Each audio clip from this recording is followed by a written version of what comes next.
Bangladesh cricket বোর্ডের নতুন গোলকধাঁধার নাম নাজমুল ইসলাম শান্ত।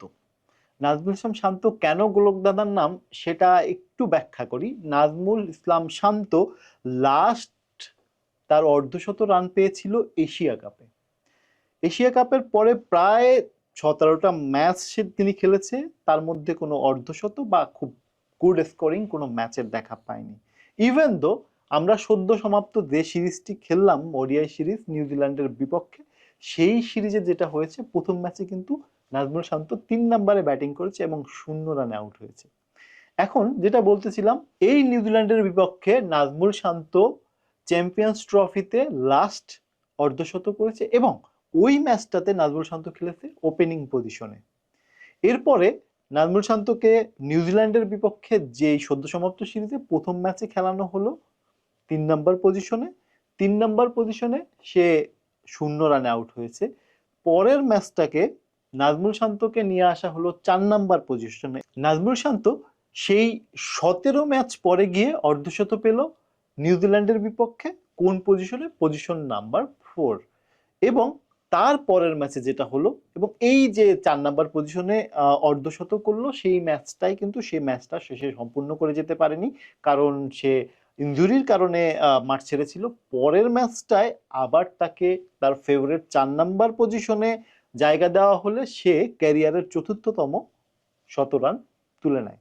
শান্তকে ওপেনিং পজিশন বা 3 নম্বর পজিশনের চাইতে আমরা যেটা দেখতে পেয়েছি, মানে সমসাময়িক প্রেক্ষাপট এবং পরিসংখ্যান বলে নাজমুল শান্ত মিডল অর্ডারে, বিশেষ করে 4 নম্বর পজিশনে তার ব্যাট সবচেয়ে বেশি জ্বলজ্বল করে।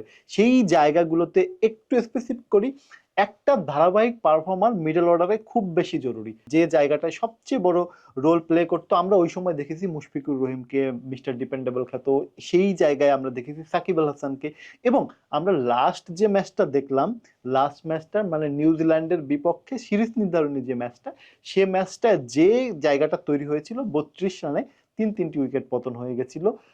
সেই জায়গায় নাজমুল শান্ত এবং লিটন কুমার দাস যে ধরনের একটা বড় পার্টনারশিপের মাধ্যমে বাংলাদেশকে একটা ভালো টোটালের দিকে নিয়ে যাচ্ছিল, সেই জায়গায় বারবার মনে করিয়ে দিচ্ছিল সেই নিউজিল্যান্ডের বিপক্ষে চ্যাম্পিয়ন্স ট্রফির ম্যাচটা, যেখানে সাকিব আল হাসান এবং মাহমুদুল্লাহর জুটি, তারা দুইজনই 100 রান করে বাংলাদেশকে ওই ম্যাচটা জিতিয়েছিল। সিরিজ নির্ধারণের যে ম্যাচটা, এই ম্যাচটার ক্ষেত্রে গুরুত্বপূর্ণ যে পার্টনারশিপটা, এই নাজমুল শান্ত এবং লিটন কুমার দাস বারবার ওই পার্টনারশিপের কথা মনে করে দিয়েছিল। মনে হয়েছিল একটা সময় হয়তো দুজনেই 100 পাবে, এবং সেখান থেকে নাজমুল শান্ত তার চতুর্থ শতক তুলে নিয়েছে। সেই জায়গাগুলো যদি একটু ক্লারিফাই করি, নাজমুল শান্ত প্রথম অর্ধশত রান করে 70 বলে, এবং 70 বলের পরে সে যে কাজটা করেছে, যেভাবে ইনিংসটাকে স্কেলেট করেছে বা যেভাবে রানের চাকাকে সচল রেখেছে, সেটা দৃষ্টিনন্দন। কারণ তারপরে মাত্র 12 বলে সে করেছে 25 রান, এবং শেষের 15 রান করতে সে খরচ করেছে 19টি বল।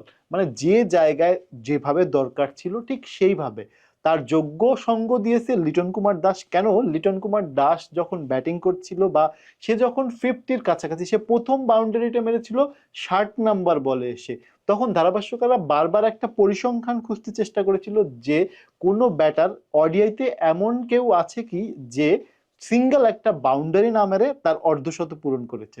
এই জায়গাগুলো কেন জরুরি?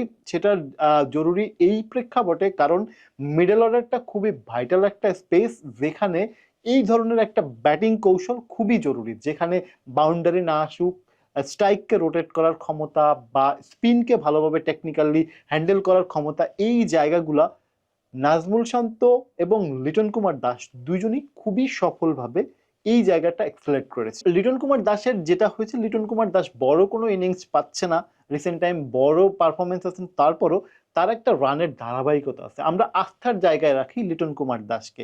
সেই সাথে নাজমুল শান্ত তার ক্যাপ্টেন্সি থাকাকালীন সময়েও দেখেছি, বা তার পরবর্তী সময় যখন সে ফ্রি অ্যান্ড ফ্র্যাঙ্কলি ব্যাটিং করতে শুরু করছে, সেই জায়গায় দেখেছি তার একটা রেগুলারিটি আছে এবং তার উপর আস্থা রাখা যায়। যদি আমরা এই টিমটাকে বিশ্বকাপের প্রস্তুতি হিসাবে নেই, তাহলে মিডল অর্ডারে এই দুইটা নামকে সবাই চাইবে, এবং এই দুইটা নাম এখন বাংলাদেশ ক্রিকেটের সিলেক্টরদের মুখে খুব বেশি একটা জায়গা স্থান করে নেবে। কারণ হচ্ছে এই জায়গা, এই পজিশনটা যদি ঠিক থাকে তাহলেই একটা ব্যাটিং অর্ডার বা একটা ভালো শুরু বা একটা ভালো স্কোর দাঁড় করানোর ক্ষেত্রে যেমন কার্যকরী হয়, এবং সেই রকমই একটা স্কোরকে চেস করার জন্য এই মিডল অর্ডার পজিশন গুরুত্বপূর্ণ একটা ভূমিকা পালন করে। এবং এই জায়গাগুলোকে ক্লারিফাই করেই দলকে সামনের দিকে আগাতে হবে, এটা আশা করি বাংলাদেশের সিলেকশনটা মনে রাখবে, এবং এই নাজমুল শান্তর এই গোলক ধাঁধাটা থেকে বাংলাদেশ ক্রিকেট খুব দ্রুতই বের হয়ে আসবে, এই প্রত্যাশায় স্পোর্টস পোস্ট।